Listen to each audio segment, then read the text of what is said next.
الله تعالى وبركاته. مشاهدي الكرام، اليوم غادي نقدم لكم كيكه بالشوكولاط. نبداو على بركه الله بتقديم المقادير.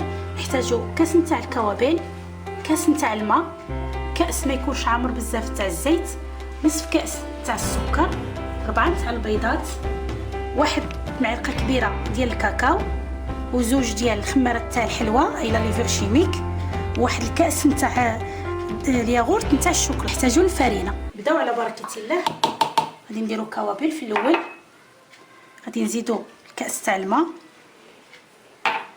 نزيدو الكاس نتاع الزيت اللي ما عامرش، ونصف كاس نتاع السكر،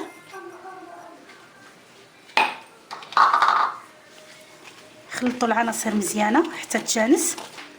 قبل ما نزيدو البيض غادي نحيدو 3 نتاع المعالق كبار من هذا الخليط هذا،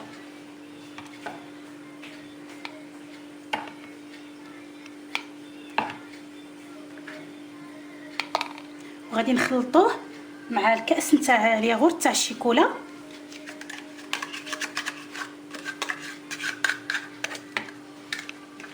نحركو مزيان.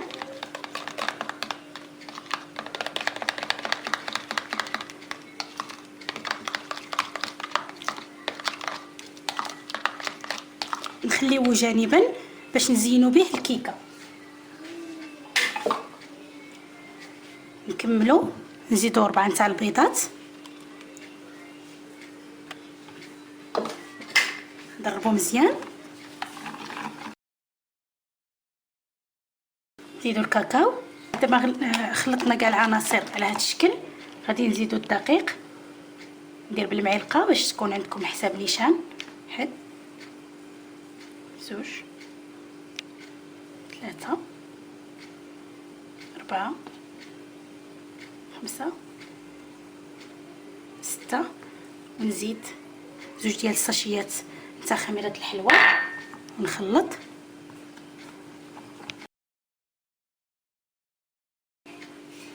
نزيد تحتاج مازال الفرينه، نزيدو 7 8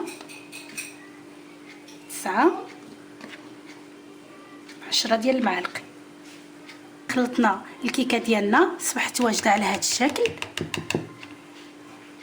دهنا الطاوه ديالنا بالزيت او الزبده والفرينه، ورشيناها بشويه الفرينه.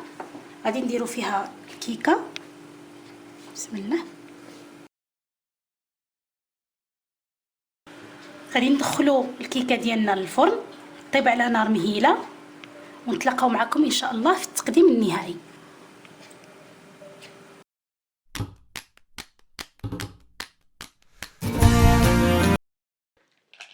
الكيكه اللي حضرت لكم اليوم مشاهدينا الاوفياء نتمنى تنال اعجابكم. كما كتشوفوا زيناها بالياغورت ديال الشيكولا اللي وريتكم. غادي نقطعها امامكم باش تشوفوا الشكل ديالها من الداخل. كتجي رائعه ما شاء الله وتبارك الله. كما كتشاهدوا مشاهدينا جات طالعه ورائعه جدا، اقتصاديه وما تكلفش.